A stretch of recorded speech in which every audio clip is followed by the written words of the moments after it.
Am I doing it? Okay. All right, guys. Welcome back. Another episode of RX Radio. Jordan and Jordan coming remote. We've done a few of these now. I think Lundy saves, A like, these few, yeah. sound like we're in the studio. Yeah. Yeah, yeah. Lundy Lundy saves. saves We need like a everything. Lundy fish. It's like people have a Jesus fish on the back of the car. We need a Lundy fish with like a ponytail. I saw Lundy with his hair down Yeah. before his wedding. Can I tell you something?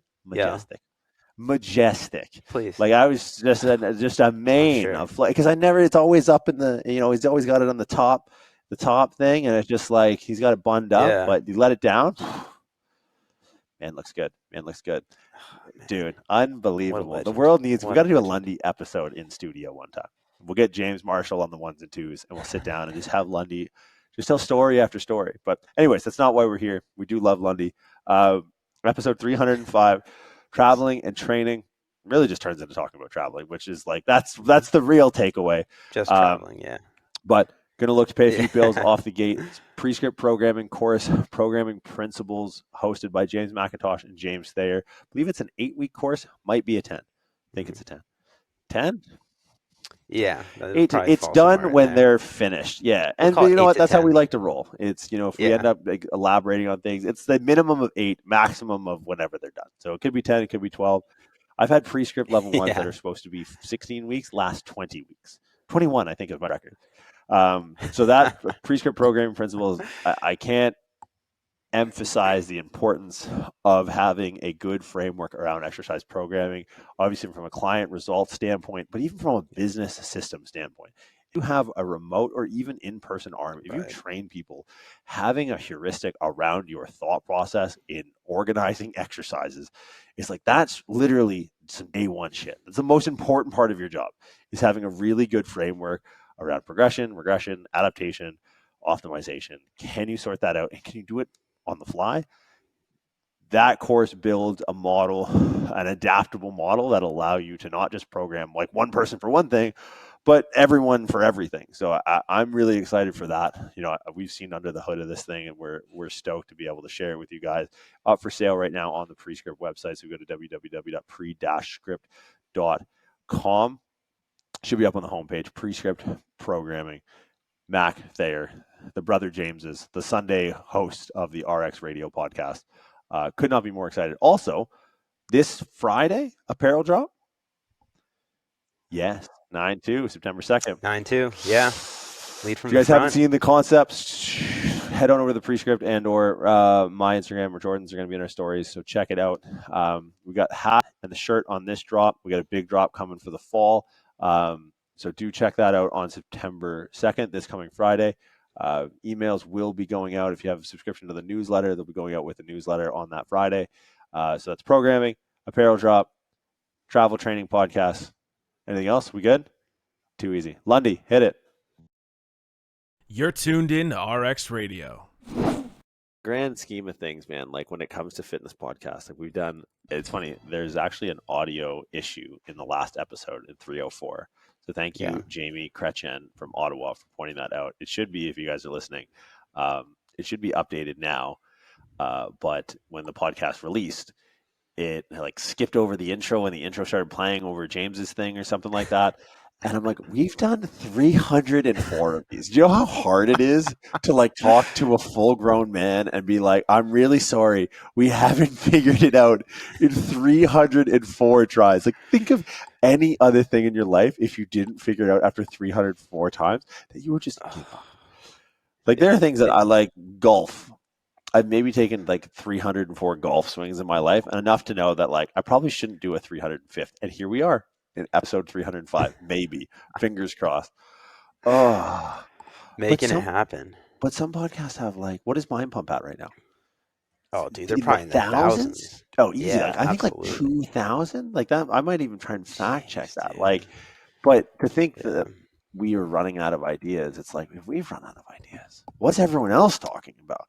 Because it's like, I Yeah. mean, Rogan's up in the close to 2,000, right? Like he's got to be Yeah. up there. I guess Rogan's a little bit different because he's not like pigeonholed fitness, but like a fitness pod. I think we started turning our back on like fitness specific topics at like episode Right. 50. Yeah, we went really deep on a few. I think there was like a lot of angst when we were just out of school and like realizing all the shit going on in the industry. So we just went super deep. And we're like, well, we're never going to talk about that again. And no one listened. Like I think if we go back some of our episodes, and some people have been cool with like starting at episode 1, which is hilarious, by the way. Like to go I back and look at apologize to episode. those people. Could you imagine going through 304 of these? Are you joking me? I could barely stand it, and I'm one of the co-hosts of the show. Like it's Yeah. fucking insane. But I think some of our more pertinent content around, like we did an episode on shoulder pain, we did an episode on squatting, we did an episode on deadlifting, Mhm. accessory movements, programming, all that stuff. Where it's like then we started like, what else is going on in the world? let's give our opinion on shit we're not qualified for. But I thought of one Yeah. actually because recently you were on the road, you were in Mexico, Yeah. and then Hmm. I was in Kenya in the last week, and like usually most of the time when I travel, I'm in a place that's like accessible to training. Like if you wanted to, you could probably find a hotel gym or you could find Uber to a gym. You like get a couple workouts in. It's never groundbreaking. Like I've definitely, I've had better and worse experiences with the travel I've done in the last, 4 or 5 years or whatever it's been. But I thought it may be interesting to take a look at because it throws people the fuck off. Like it's amazing to me that people can't sort out how, like the question I get of how do you manage training and traveling is just like to me, I don't want to say it's the dumbest question in case anyone who's ever asked me that question is in fact listening, but it's like, yo, like it's not like I'm flying to Memphis next week for work. What do I do? It's like the same shit you always do. Like, what do you mean? Right. And because I think that would be something, and I see people like write posts about it, and I don't know if there's something I feel as if I might be an authority on now, it could potentially be that. I don't know of Absolutely. other than Tess. I don't know of a person who travels more than I do. Yeah, but it's like it's figure it the fuck out. Like I think it's Right. such a sign to me when someone asks me that of what training actually means to them. Hmm. Like you figure it out. It's like it's not difficult. So but I guess maybe we take it for granted because we travel a lot. Like obviously picked up and moved across the country, so like you're used to going back and forth to Pennsylvania all the time. If you had to pick, and maybe we don't confine it, but like best tips for training and traveling. Any initial thoughts that Yeah. come to mind? Yeah, that's funny. I was thinking about this the past couple weeks also with traveling, but I break it into categories, right? It's the first thing you need to define is what's your goal? Like, are you training or are you working out?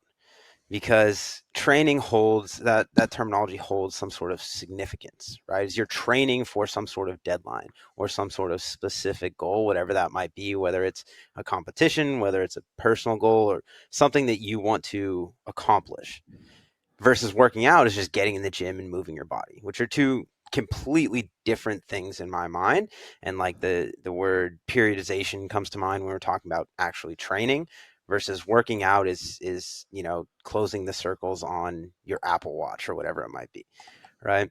So something that is kind of new to me is that I'm this last year or so is the first time I've been traveling without actually training, right? I don't have a competition date or anything like that. So when I travel, I'm working out. So it's a completely different mindset than if I were training and traveling. If I'm training and traveling, which is what I've done my entire adult life up until the start of COVID, literally like the Arnold that got shut down because of COVID, I was competing at, is if you're training, you know what to do. You hit your fucking macros, you find a gym with the equipment that you need to train and get your session done, and you get it done. And there's always going to be modification around that, just like there would be in any other scenario. Like if you're in your home gym and I don't know, your dog has a seizure in the middle of the night and you don't sleep, speaking from experience here, Life. and you have to go to the vet in the morning, then maybe you have to modify because of those external stressors. Or like I work with a lot of college kids because my gym's by a college, is maybe you're in finals and you're going to stress out and not sleep and take your finals and then go drinking and do all this shit that's not going to be conducive to actual training afterwards. Then of course you're going to have to modify. So again, modifying around travel conditions, sleep conditions, time change, why you're traveling. If you're traveling for work, there's going to be obligations around that. So I think they're all considerations around actually traveling and training, and those are things that it really just comes down to controlling the variables that you can. In most scenarios, you're going to be able to control your diet, your sleep, and how you react to stress. Outside of that, it's, you don't have control over a lot of those external things. Yeah. And I then think there's one the of the whole other biggest side thing. of that. Go, go, go, go. Yeah, let's hear it. Oh, No, I'm no, just saying no. the whole other side of that is working out while traveling, Right, right? right. Like this is probably falling into the category of maybe what you were doing, well, definitely what I was doing in Mexico, because I don't know why, but call it training or working out, whatever I'm doing in this phase of life right now, I go really fucking hard all the time because my goal is always to get better. Even if I don't have anything, a competition scheduled, I still want to push the needle a little bit, little bit, little bit. It's never this like stagnant period. Uh, but even in this phase where it's more kind of working out, I don't have the specific periodized plan. My training's a little bit more for fun, I guess you could say. Weird thing to say, but it's not competition based, right? There's not this objective outcome with a specific date that I'm working towards. So traveling and doing that, just have fun. Like it's for me, it's important to move my body. It's I enjoy working out and I enjoy being in the gym. So that's a time of the day that I set aside for myself no matter what.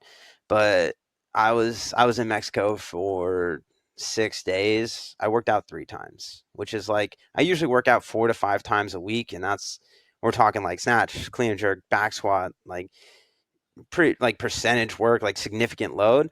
I I did some leg press, I did some quad extensions, I did like stuff that because it I had access to different equipment than what I typically do. So I utilized that equipment.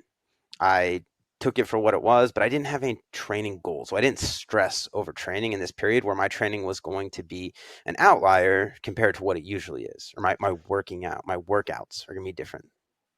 Yeah, I think the So biggest thing that that's people miss is the training leading into your oh vacation is yeah. probably one of the biggest determining factors because like there are if you do your legwork, if you do your homework and you're like, okay, these are the facilities I have access to. I'm in lower Manhattan. I'm staying at a hotel and you could scope it. Like really the amount of digging that I do just by happenstance. And sometimes I'll have to do it for like some of the athletes that I work with. Like, hey, I'm going here, or some of the clients that I have, hey, I'm in this city. What are the gyms? And sometimes the gym's like, oh yeah, go here, go here, go here.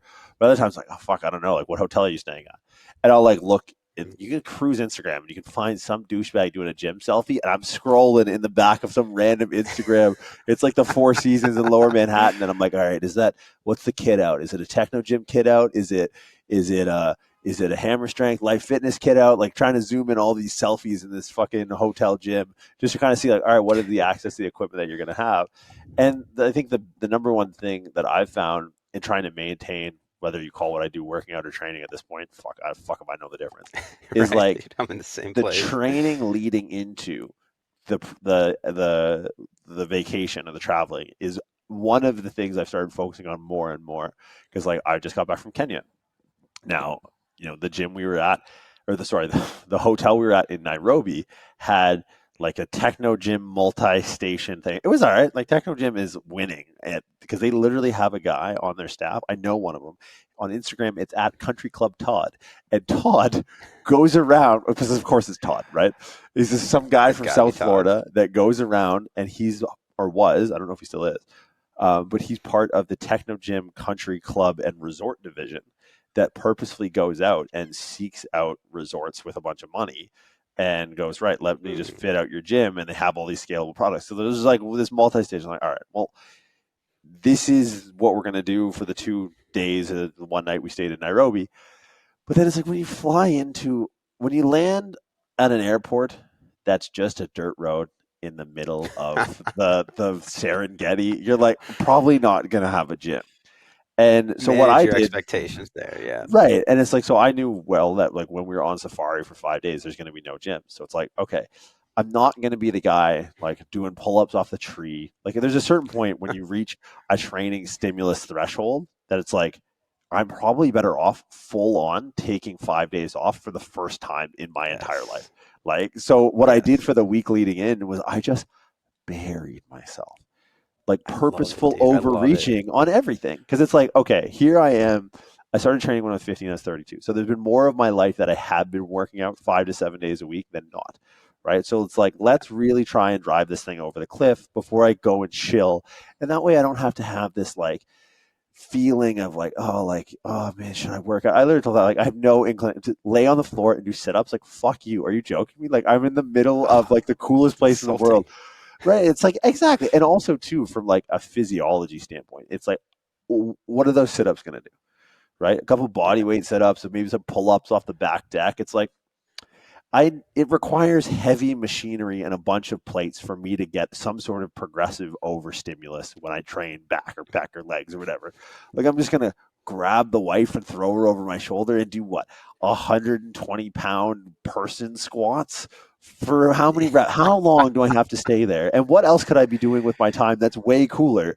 So it's like, all right, I'm going to take Right. my training leaning into this because I've done my homework, and I'm not going to fucking. And you know what? I didn't think about macros or protein or nothing. And it's look, because I've been training for more of my life than I haven't been training. Right. So that relative Yes. week off of like, okay, I'm in a resort where it's like, what am I? I'm going to go out and grab fucking Timon and Pumbaa and start ripping their heads off for an extra gram of protein. It's like, there's not, I brought some protein bars with us. We try and get what we can, but it's like, that week leading in to me is one of the variables that when I can control, it's like, or that's something that you can always control. It's understanding like, Hmm. okay, there's almost like a weighing of two scales. And it's like, well, I can keep a balanced block of a monthly program if for the 2.5 weeks leading into it, I just drop the hammer, right? I up my training intensity. I use interset intensifiers, cluster sets, rest pause sets. I'll do double sessions some days. So that when, when all is said and done, the volume over the course of a month is more or less equated. And like to your point, one of the first things you mentioned was diet, hitting your macros. It's like, yeah, today's been like pretty tight calorically because I was just YOLO sending it on whatever they fed me because that was the only food that was in the middle of the safari, right? Like there's not much I can do. Right, dude. So, and I think that's something that people miss is like, oh, I got this work trip next week, and like I don't know if I'm gonna be able to train. It's like, can you train this week? Like, yeah, well, then fucking Yeah. like just do more now because I think a lot of people zoom in too close, right? And like I Right. think of Instagram now with like just the tutorial videos for individual exercises. Like that's so you're looking at training not even through a paper towel roll. You're looking at it through a fucking microscope. And it's like, look, at the end of a month, if there's a certain macro calorie breakdown, there's a certain volume or load or tonnage threshold that if the protein gets, the one week in Kenya was low, but then the next couple of weeks was higher. Like, am I really going to lose that much tissue if like, probably not, right? If I overload on one week, does it matter that I didn't lift those 5 days? Probably not. So for me, like point Yeah. number one would be training leading into it and zooming the fuck out. I think is the biggest thing that people miss when traveling and training. Yeah. I like that a lot too, because I'm like, dude, I'm like you. If I know I'm getting on a plane on Thursday, I know Monday through Wednesday, I'm gonna hit it so hard that because I know people that like, I'm not gonna hit legs today because I have to sit on a plane tomorrow. I'm like, fuck that. I want to feel so crippled that all I can do is sit on a plane tomorrow. Yeah. So yeah, I see that as like kind of prioritizing training so that, if you have a partial week of training, you hit the things that you can prioritize in your setup, and you maybe won't have the ability to prioritize wherever you're going, and then you make do with what you have when you get wherever you're going. And I think a really big part of this too is nutrition. I think in a lot of areas of where training is relevant or that it even matters, a lot of this is due to nutrition. Like it's the training is kind of secondary to the recovery, right? Is if you're not recovering, then your training doesn't fucking matter. So if you can prioritize things like have your nutrition on point before you travel, again, depending on, and there's a psychological barrier to all this too, is, how much or how are you going to feel about taking a week off training? If the sit-ups on the floor are going to kind of check that box, okay, do fucking sit-ups on the floor. It's not going to do anything physiologically for you, but if it makes you feel better, then go ahead and do it. But also understanding that sometimes you do need that week off. Sometimes it's just good for your mindset, or good for you to kind of throw this stuff away and be like, fuck it. I don't care what I eat.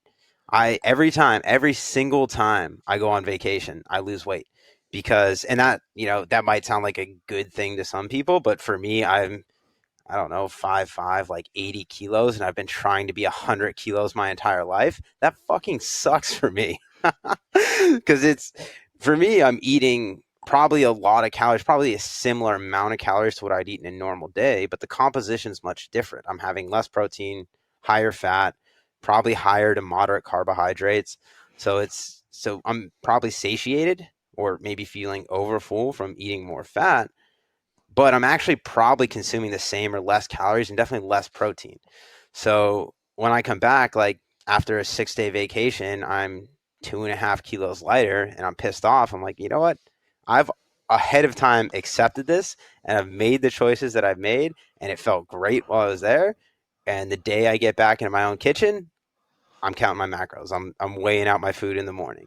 So it's understanding too that sometimes it's actually healthy for your psyche to take that break and to not worry about training and just relax, because there's so much stimulus that we're all being bombarded with on a daily basis. I think my phone's lit up like 74 times since we've been on this podcast, and it's just like I don't fucking care.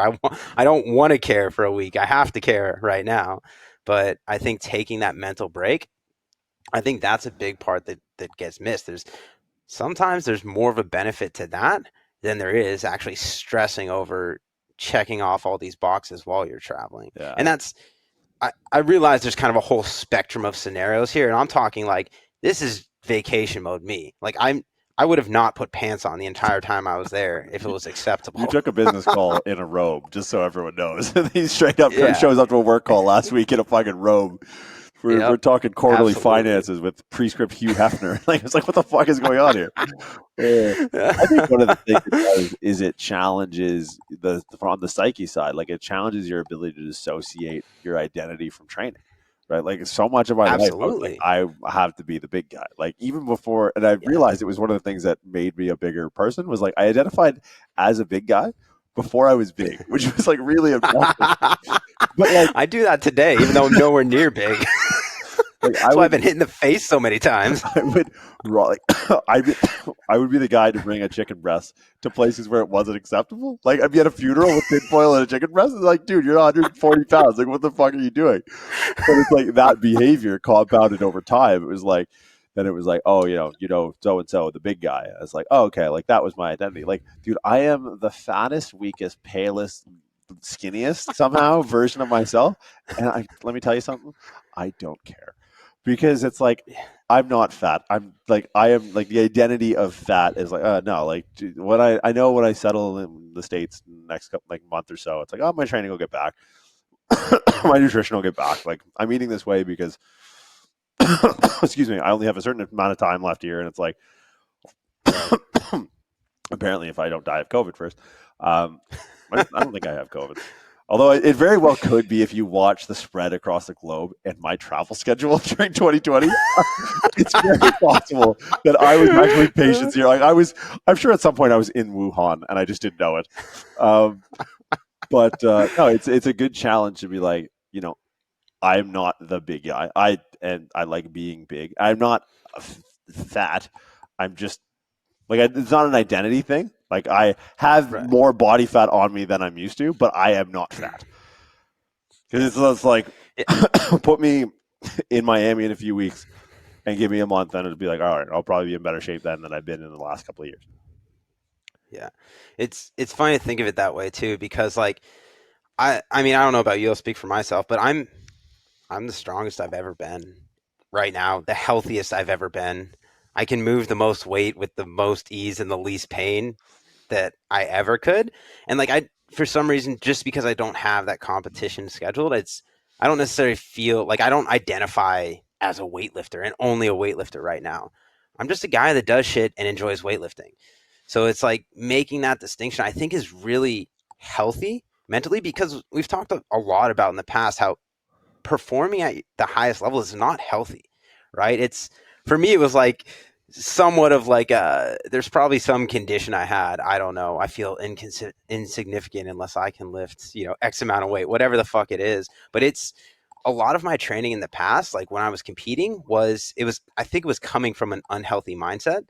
It's almost like an anxiety about not training, as opposed to like a love and appreciation for training, which is now, that's why I train, is because it's this thing that I get to do, and it's a privilege is what it is, as opposed to this thing that if I don't do, like, I'm going to feel like garbage, I'm going to feel guilty, and I'm going to get anxious about it, or feel like someone's making progress that I'm not, and all these other sorts of things. So I think that's in my version of what you're describing too, is having a better mindset around training, is that it's not this thing that I have to do, or this burdenous task, or this thing that's going to ease my anxiety. It's this thing that I really want to do and I enjoy doing. So being able to control the amount or the intensity or the mindset I approach that with, and be variable about that when it's a phase of, all right, I'm trying to put a couple kilos on the back squat or the snatch, versus, all right, I'm going to Mexico and I'm going to drink Coronas and eat fish. Yeah, I just like the idea where you said train, like you don't have to do because you don't feel as if you need training to ease the anxiety. And I think that's a big one. And like I'm guilty of Yeah. this as well, like, especially when I first started traveling. I was like, dude, I had no money at all, and I was like in the middle of places I didn't know where I was, and I was like, oh fuck, I'm so scared all the time. And it's funny because like I hear people say that, like, gym is therapy. It's like, who says that? People who've never been to therapy. It's the same cunts that say sugar is as addictive as cocaine. Same person who's never done a key bump. It's like, you've never done cocaine. Trust me. I haven't been up 3 days in a row with a Snickers bar. Like, you don't take a Xanax after. You're just like, I'm trying to come down. Like, they're different things. And I think that's something that it's like, if you are a person, because like I noticed this, and it was almost pointed out to me. Like when I travel, like a lot, like I'm talking, 3, 4, 5 flights a week. I anchor myself in different ways outside of just training. Like one thing that I've done, like, it's funny because I've always identified as someone who doesn't like change, and I still maintain that. Like I don't like change, which people are like, I don't see that for are you you at all. insane, man? Like people have no idea where I am, but I notice when I start traveling that I start doing little things more consistently. So like something, for example, that helps me when I travel, and this might drive someone nuts, but like, welcome to my little chunk of the spectrum that I'm on, is I listen to the same song on repeat all day. I have headphones in. It's just like, oh, like I know this I fucked with this that. song. Like, so when we were in, where the fuck were we? Our last seminar. Where was that? Australia? No, Bulgaria was there. Where was that last Canadian seminar? I stayed with Bulgaria. Oh, Ottawa. Ottawa. Toronto. Last Canadian was Oh, Ottawa, yeah, I right? wasn't at that one. My bad. Jesus, right? Welcome. And I I know. had just done, or was just starting, I had just finished a lap of the world. Yeah, Yeah, for yeah. sure. This is, I think, because I at some point was in Florida, and then I was in Brisbane, or sorry, I was in Florida. We were in LA. Then we had to remember we had to run down the highway to get to the airport. Then we were in Yeah. Auckland. Then we were in Brisbane. Then I went back to Dubai, and then I went Toronto and Ottawa for Lundy's wedding. So I literally did a lap, and so that's a lot of travel. Like that was what the circumference of the globe is 24,000 miles. So I would have done probably about 30,000 miles in the course of 2.5 weeks, 3 weeks maybe. Hmm. And so it's like, and by the time I got to Ottawa, that was like the last seminar. I had Lundy's wedding the weekend after, so like I had a bit of downtime. And me and James Marshall went. Ended up driving to Ottawa because flying in Canada was a fucking nightmare. And so like, we go to the airport. We have our bags. We check in. They take my toothpaste because it was too big.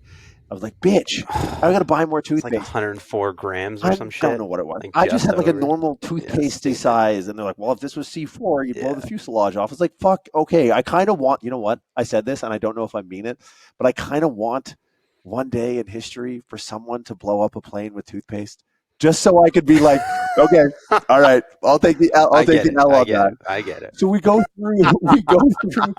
in the lounge, we're waiting to board the plane. And like, as we're going through security, Marshall's like, yo, the flight's already like an hour delayed.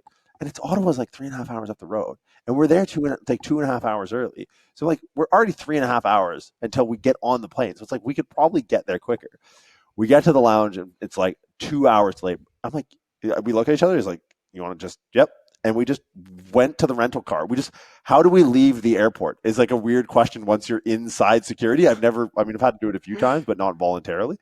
And it's like, I just go, like, how do we get out? And like, oh, just walk out those doors. And we had our carry on, and we grabbed our shit, and we drove up. And for the better part of the 3.5 hours, I listened to Blue Notes by Meek Mill.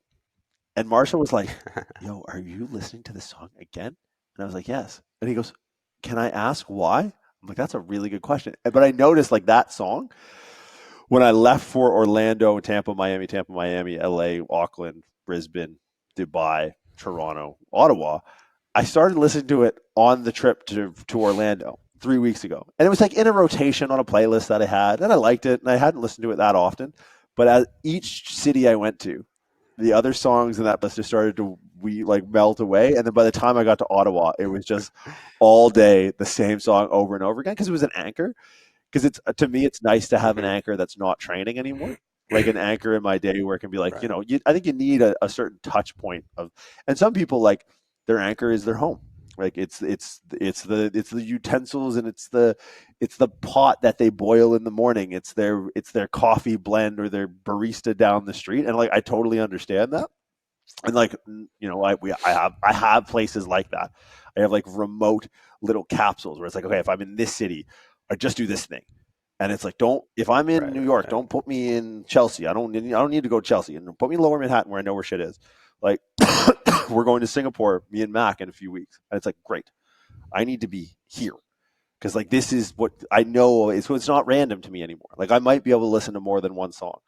But like when we're flying to Kenya, it's like, oh, like dude, Nairobi is real, dog. Like you're driving through Nairobi, and I'm sitting there just Blue Notes, just listening to Blue Notes by Meek Mill, just shaking back and forth.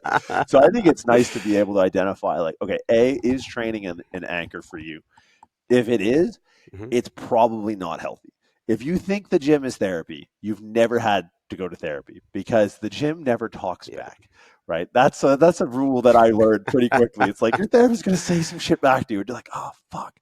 Um, but I think it's finding other anchors that allow you from like a psychological side for training. Because to me, it's like, oh, okay, like I feel at home wherever I am, and it's not because I trained and I did all that. It's like I use music as something that's just like, oh, okay, this song again, great, I know this song, and maybe that's annoying as fuck for some people. Like when I travel, everyone always gives me shit because I do the same thing when I'm on airplanes. I watch all the Harry Potter movies, and I kind of low key watch everyone else's Bollywood movies, and then I play solitaire, like hours and hours and hours of solitaire. And the reason I do that is because it's an anchor, because it's the same thing, right? It's like, this isn't a flight to Nairobi, this Mhm. isn't a flight to Athens, this isn't a flight to Singapore, this isn't a flight to JFK. This is the time where I watch Harry Potter, play solitaire, and laugh at what the fuck could possibly be going on in these Bollywood movies. So it's like, I think Yeah. identifying that with travel, understanding that this is going to be something, especially if you do it a lot, is going to be something that will start to clutter your mind. Because like, I think of it this way: I'm not like, I guess I'm guy clean. Like I'm not like female clean, but like I'm guy clean. Like that's just how you're Yeah, I like feel. that. Like we've lived together for like Yeah. weekends and weeks on end. Like when we live together, it works. Yeah. Me and you living together works, because we're both like, all right, Yeah, it's someone's good. grabbing a bag. There's sushi fucking takeout containers. Like it stays in an organized fashion. But I noticed, and the only reason I do that is because I know the direct impact that my environment has on my ability to work.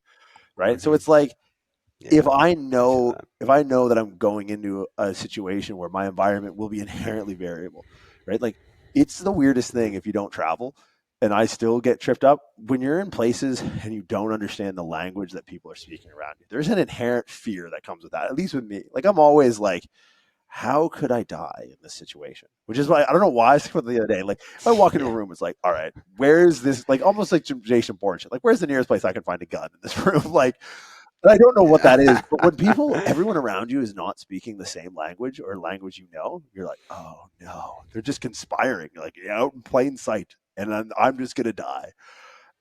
But to have those things that are consistent, so it's like, oh man, like, whew, it gets tiring to try and translate Swahili on the fly when you don't know a single word. And you're just like, oh, for fuck's sakes.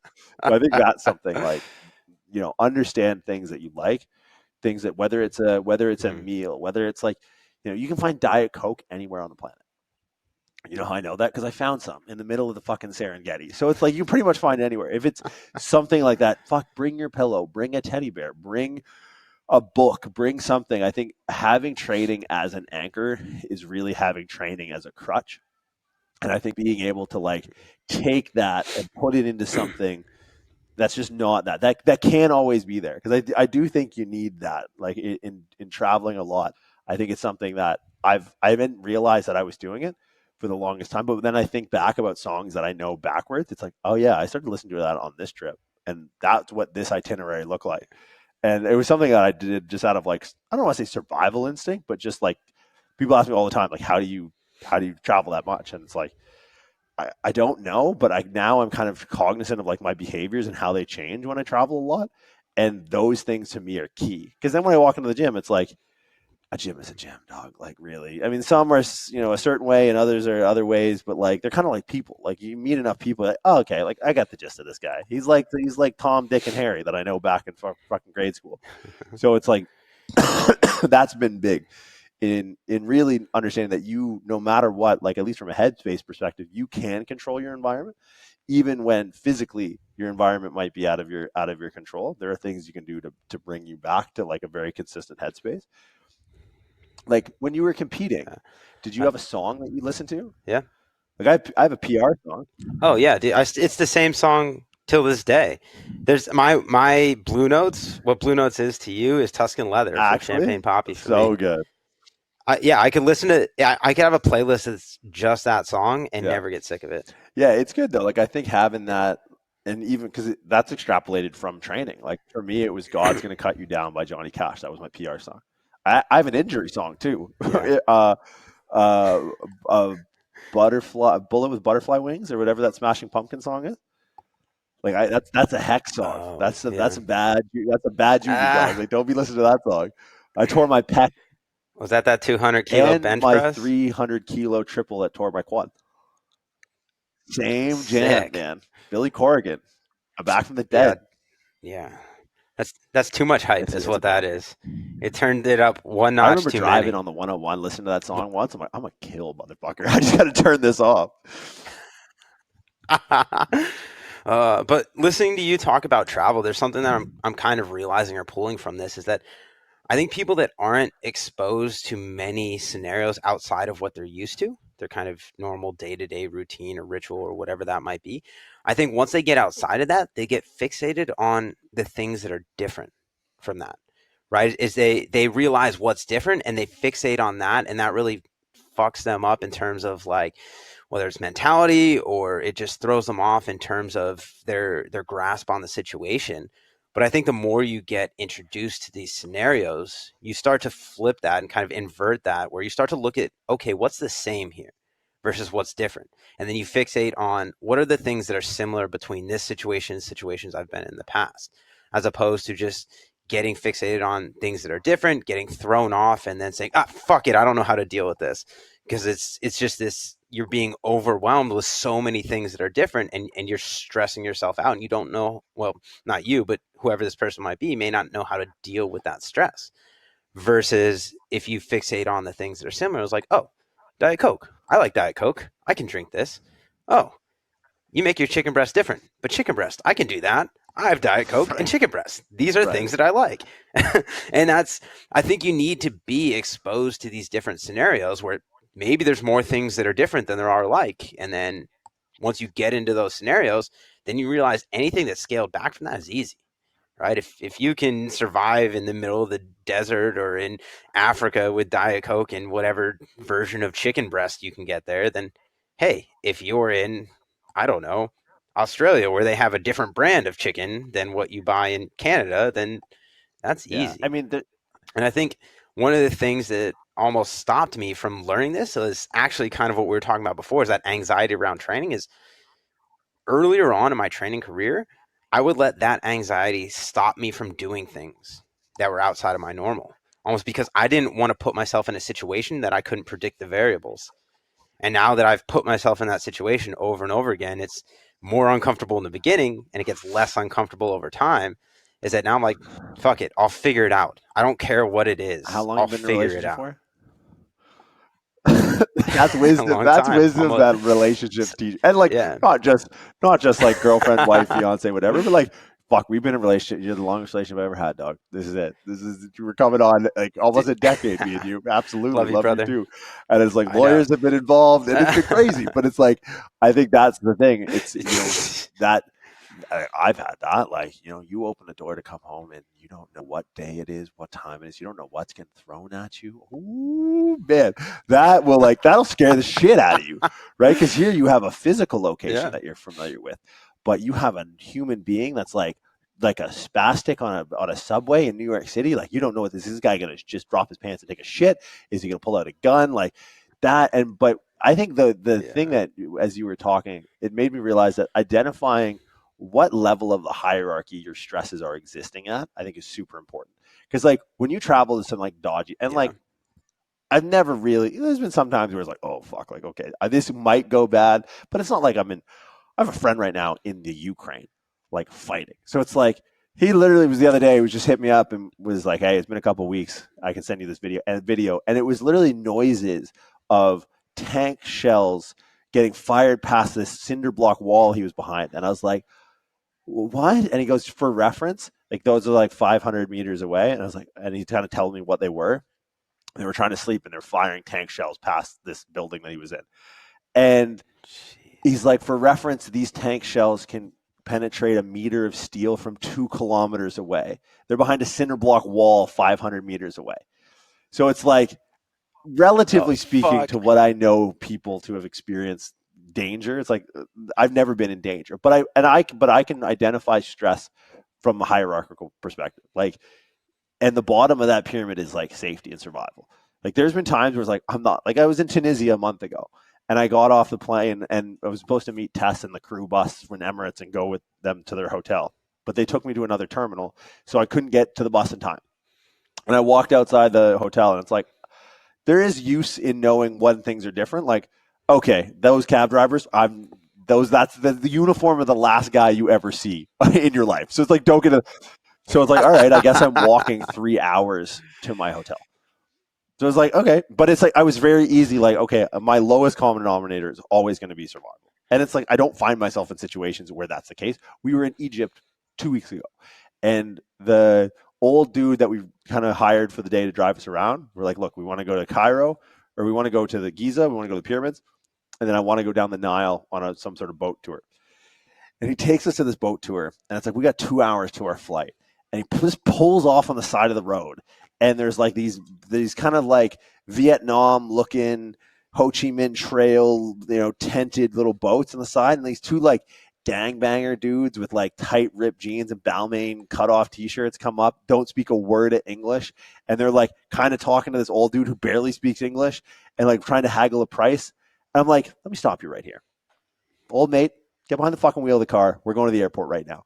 And they're like, what? I was like, I'm not Yeah. getting on a boat with you two motherfuckers who don't speak English. And I don't know how to drive this fucking hut on the water. You guys have the keys to this bitch, and you have my and my wife's life in your hands. Like, fuck that. Like, no, I'm gone. So it's like being able to identify, like, okay, are your Yeah. stresses at that base level, right? Are they at survival level? If that, prioritize those, look for those. But other than that, if it's like, Yeah. if you're zoomed in enough, or if you're zoomed in too much, you can start to think like it's life or death. But it's like when you realize that your identity is tied up in training, it's like you're not going to die. And I think that is so useful, such a Yeah. useful, like you will, don't get me wrong, we're all going to die. But it's like, probably Yeah. not right Oh yeah. now. So it's like understanding that and going like, Yeah. okay, if I miss this meal, it's not the end of the world, which is so funny because like that's what people told me for the longest time. And it's like you can never actually learn a lesson. You can only experience the lesson, right? Like you can never be taught something. You can only experience it. Because like so much shit to me in the last like year Yeah. has just like I've learned a lot, but it's things I already knew, but I never learned because I never experienced them. Right. So that was one where it's like, oh, okay, like that's super easy. I'm not gonna, because you can get in a situation when you're walking 3 hours because the cab driver's just gonna fucking take you. Next thing you know, you're in a room with two guys in orange jumpsuits in North Africa. You're like, okay, like I know how the story ends. It ends with a fucking bag on my head, like on a ransom note to my mom. Like, I don't need that. So it's like, all right, ego death of like, oh no, I missed a meal. I might not be the big guy. It's like, okay, but like you're not in the trunk of a cab in Tunisia either. So it's like, all right, you're fine. Because I don't think people can categorize that because I don't Yeah. think they have exposure.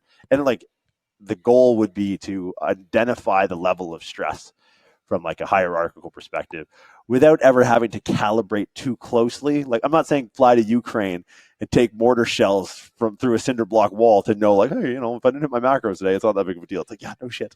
Right. I think that's something in the perception of your stress, calibrating for that by being able to identify just how important what you're stressing about really is in the grand scheme of things. Because the thing is like that first Yeah. step outside the door is the hardest, right? Like I always think of in Lord of the Rings when Frodo leaves with Samwise, and the Samwise stops. Remember, I don't know if you've seen the movie. I was a big Lord of the Rings fan. So it's I've sick. never It's seen like Lord of the it's the Rings. quintessential hero's journey story. And so Frodo comes along. His father his grandfather was like known to be this adventurous guy, and that's basically the whole story of the Hobbit that precedes the books. And now it's Frodo's turn to kind of go out and do his thing. And so he's all ready to go. He knows about like his uncle or grandfather who had gone on this like crazy journey, and everyone knows he's a bit out there. And so he's like, right, sort of gets summoned, my turn. And then he's leaving home and he's with his friend Samwise. And Samwise stops at a point in the cornfield. And then he goes, if I take one more step, it'll be the furthest away from home that I've ever been. And it's a really pivotal moment because it's literally after that point, the number of exposures you get only increases, and with exposures is an inverse correlation to your aversion to risk, right? So it's like I think a lot of people. Someone said the other day, I think they were talking. They did a Q&A on Hayden Bowe's story, and Hayden was like, how do you get over your fear of traveling? He's like, book a one-way ticket to Thailand. That's it, sink or swim. Like because then you'll be Yeah. like, oh shit, like now I've kind of knocked down to that rung of survival. Anything after that, like you're probably pretty sweet. There's probably a handful of places in the world, like, you know, don't go to Sudan, don't go to Haiti. You might want to calibrate your tolerance before you go to those places, but other than that, you're pretty sweet. Because I think a lot of people are just like, just take one step out, Pat. Be Samwise, right? Be like brave enough, and it's like be curious enough. I think is the biggest thing because I know so many people that let training stop them from traveling, and it's just like, oh, dude, you're missing so much, and you're missing an opportunity to learn more about training. Yeah. Yeah. Absolutely. And it's funny. I'm trying as you're saying these things. I'm trying to think if I've gained more, like more growth or more personal fulfillment from like training or traveling. And it's really hard to make a decision which one of those things. I think if I had never traveled, especially because of training, there's probably some great relationships you'll make, and you'll kind of form a good network and have your kind of niche level of friends. But traveling literally expands your mind. It gives you a whole new perspective on things that you thought were a way. Like it's so funny for me because I mean, similar for you. Like I go back to visit my parents' small town, Dallas, Pennsylvania, and there's people that have never left this small area, and their perspective is so small on things that I've seen, a million different ways. Even just living in the Bay Area, dude, is like it will expand your perspective so quickly seeing all these people from all around the world and then going to these different places and experiencing different cultures. It expands your perspective, your mindset. You think of things different. You things that you thought you knew, you realize that you just had a viewpoint on that. There's probably 1,000 different viewpoints. So it's hard for me, but traveling I think is something that is probably undervalued, and it's definitely less accessible than training is, but I think more people need to get out and do more things and get out of their comfort zone, and that'll help you expand your mind and just really grow your perception of what you Yeah, have in I front think of the you. fitness industry would be better off if like everyone just took a trip. Like yeah, like before you go post about Yeah. what you think the next best lat movement is. Like maybe you leave Podunk, Idaho, wherever the fuck you, and just go somewhere. Just take a trip. Doesn't have to be far, but like and it's tough because traveling and social media are literally the opposite of one another. Because like social media and just like the Yeah. technology behind Boolean operators and the way we seek out information, like you're gonna Google search best lat exercise, and you're gonna immediately going to be siloed down a thought process of someone's best for favorite is really it's all it's going to be is favorite lat exercise, and you're going to enter into a forum and a Yeah. chat and a curated YouTube section comment whatever that like uh, response videos have been blocked, and you're just going to end up in this little microcosm. It's like there's no Boolean operators in the jungle. Like literally, I could tell you that for sure because I was just there. And it's just like, you can't, there's no such thing as a siloed perspective when you travel. Right. And then I just think just so much Yeah. infighting and Hmm. fitness. And it's like, man, everyone just needs to take a trip just to put things in perspective. So it's like, I mean, they started off as like, here's tips to how to train while you travel. And here's like, man, maybe don't train, maybe just travel more. But I honestly think it's like, Yeah. yeah, I Yeah. mean, Right. you just got back from Mexico. We were in Australia not too long ago, and it's just like every time I get off a Yeah. plane, it's like that's why it is like low key pretty addictive because you get addicted to the stress that drives that change, and it's like to me such a more Yeah. I mean, stress that drives change is the fundamental physiology of exercise, right? But I think Yeah. a more expanding, a more broadening, enriching stress and adaptation. That whole thing is like, dude, take a fucking trip, man. Like people mess with me all the Hmm. time, and it's just like, go here if you want. Like, I would much rather field Yeah. questions, honestly, about travel than training. Like, if you send me a thing that goes, "Hey, this guy Siedelman is doing this trap bar thoughts?" Question mark. It's like, no, I will not respond to that. But if you send me like, "Hey, should I go to Bora Bora or Hawaii?" It's like, all right, let's chat. I'm in that all day, every which way. Yeah. But yeah, do what you can. Start because it starts small. Like it doesn't have to be massive. Be that Samwise. Take that first fucking trip and be like, all right, cool. Like I'm gonna train every other day rather than every day. And I think when you get back, not only like the perspective on culture and life, and realize that these things you thought you knew were just a way of looking at things that you probably adopted from your parents or wherever you came from, and then you'll come back and be like, oh, Yeah. okay, I value this, and hey, guess what? I actually value the training that I do because as hard as my workouts Yeah. can be, usually the hardest ones are the ones when I just get back. Because it's like, oh, okay, just like you with your Hmm. macros. It's like, back in the kitchen. It's like, okay, that day is probably the tightest, most like on point to the calorie, to the gram. And when you get back, it's great. It's a good way to just, recalibrate your perspective on what you have, appreciate what you don't. And Yeah. yeah, it's just get out there. I mean, this is gonna at a certain point, I hope, if all goes well, this is just gonna turn into a travel podcast. And we're just going to be travel Yo, bloggers. that I would be think that's the sick. next move. That's the next career path after this. But I yeah, like so that. I could do this all day. But let's wrap here for today. This podcast is coming out. Today will be up. This is Today will today is be the in the future, future. which is August the 24th. So if you guys listen to this long, I do appreciate it. Programming, pre-script programming course with the Jameses. If you're not familiar with the Jameses, Yeah. tune into the RX Radio segment they have. Their episodes are on Sundays. Programming course run by James Macintosh and James Thayer. Starts in September, I believe September 7th, so still a few weeks to get registered for that. Flying. Tons of coaches signed up. Very excited for that. So if you guys head on over to pre-script.com, it's on the homepage. Sign up, pre-script programming principles with James McIntosh and James Thayer. Anything else before we wrap?